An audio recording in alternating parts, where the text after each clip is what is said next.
anticipation to Bama long enough for you?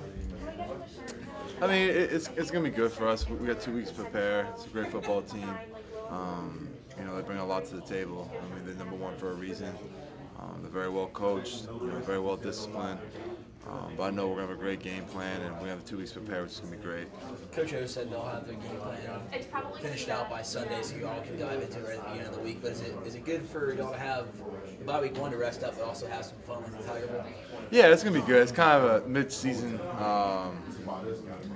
fiesta, if you want to say. It's kind of like you look at it, and it's something to kind of get away from, have fun with your teammates. And we've been grinding week in, week out. Been ups, there's been downs.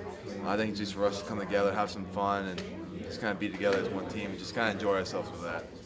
What have you learned throughout the first, 6 or 7 weeks of the season about this team, considering maybe down and then now y'all are getting some rhythm? What have you learned about this team? We're very resilient.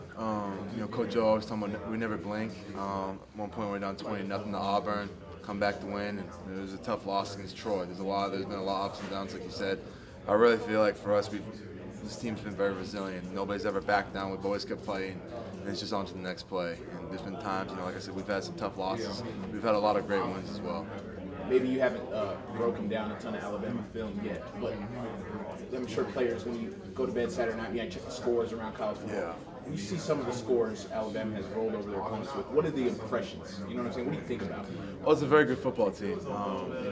Being the SEC, them being very well coached, and what they bring to the table, offense, defense, and special teams. I mean, we really feel like it's gonna be, they're #1 for a reason. But we also understand that, we are. At the time during the game, we got focused on our opponent, but now we have a chance to finally focus on them, understand what they bring to the table, match what they do, what are their strengths, what are the weaknesses, and for us, it's just really that we got to execute play by play, and we can't have any mental mistakes, mental errors. So if you do, then they're going to take advantage of it. I know you couldn't play last year. That game, 0-0 going into the fourth quarter, in such a defensive-minded and defensive battle, especially up in the trenches. How hard was that for you to watch in such a close game? I'll tell you what, that was probably, I didn't play, that's one of the best games I've ever been to.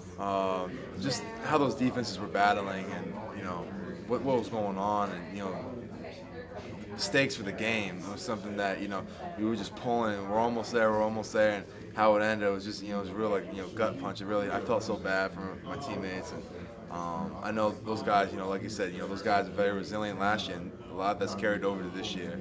I really feel like, for us, we got to take that same approach, same, mental and physical approach for us, and understand going into this bye week, execute what Coach O wants to do, whether it's focused on us this week and then next week focus on Alabama. But really for us, we got to take the fact of, being players. We got to study our opponent, even at home. We don't have to be here just to look at it.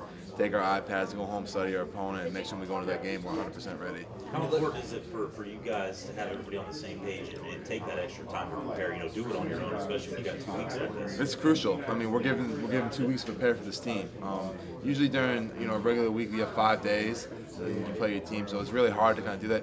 We have a full 2 weeks to understand what we're going into, and that's great for us. But we also got to take advantage of that as well. We have to take the proper, things we need to do. Whether the defensive line comes together, hangs out, and watches film, or stays after practice. We got to make sure, just talking for the defensive line specifically, that we got, understand our opponent fully. So when we go into the game, there's no drop. There's no. Trying to find the right word for it. There's no. We make sure we know who we're going against. That's one thing for us. We got to make sure that we study our opponent fully, and we have a full 2 weeks. We got to take advantage of it. I talked to DJ about it. In a game where it can be 7-3 or 10-0, how important is it when you get an opportunity to get a fumble, get an interception, something like that? You have to take advantage of it because that could be the only score in the game. Exactly, and that's the thing. In these type of ball games, if you get a turnover or something like that, you put your offense in a good situation to score. You have to do it, and whether it's a sack, fumble, interception, forced fumble, whatever it might be, if you get a chance to do that, put your offense on their 30 or their 25, whatever it might be, that might be like a 7-0 ball game. You end up winning the game, or 3-0. For us, we pride ourselves on turnovers. We're positive in the turnover ratio right now. We want to keep trending upwards, and getting stuff like that against a team like this, and especially in the SEC games, is crucial. Christian, what kind of challenges does Jalen Hurts present, do you think? I mean, I know you didn't get a chance to play against him last year, but what kind of challenges does a QB like that present? He's hard, man. Like you were saying, earlier, the scores are putting up, the numbers are putting up, and he can run, he can throw.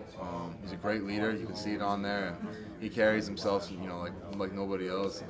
He's very confident in himself, and if he wants to tuck it and run, he will. And he's got an arm like not a lot of people do in this league, or in the country, obviously. So. For us, we got prepared very well, and we got to understand that we have to contain him. We can't let him run out.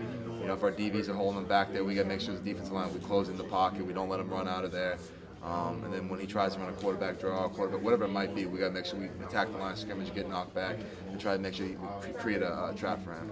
I don't know how much you remember play-by-play of last year, but it was 7-0. They were on like the 40-yard line. They called a timeout. Jalen, I think, broke a quarterback read for like 20 yards to get the first down on 3rd and 14. Yeah. Do you remember that play? Briefly, yeah. I know there was one. It was 3-0, and then he got that long. I think it was 3rd down. He got the touchdown. If that's the one you're talking about. There's one after that too, but I mean, plays like that. That's really when you can't miss a gap. You can't miss. Right.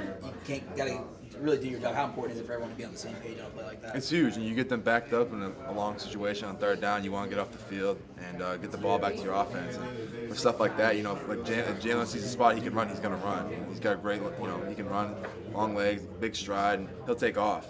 So I really feel like for us, like you said, if we don't get our gaps, we're not gap sound, and he sees that and takes off, and they get a first down, ultimately we can't get the ball back to our offense. We want to make sure we put up points. So we got to make sure if we're going to do that, we got to get the ball back to our offense and make sure the defense we're dominant and physical. Hey guys, last question. A team like Alabama that's had LSU's number in recent memory, is there like a distastefulness in your guys' mouth, knowing they've kind of run the table the last 6-7 meetings? Yeah, you always want to say that you're on to the next year. It's a different team, different players in every team each year. But for us, we understand that. I just think it's on to next game, next play, and I really feel like.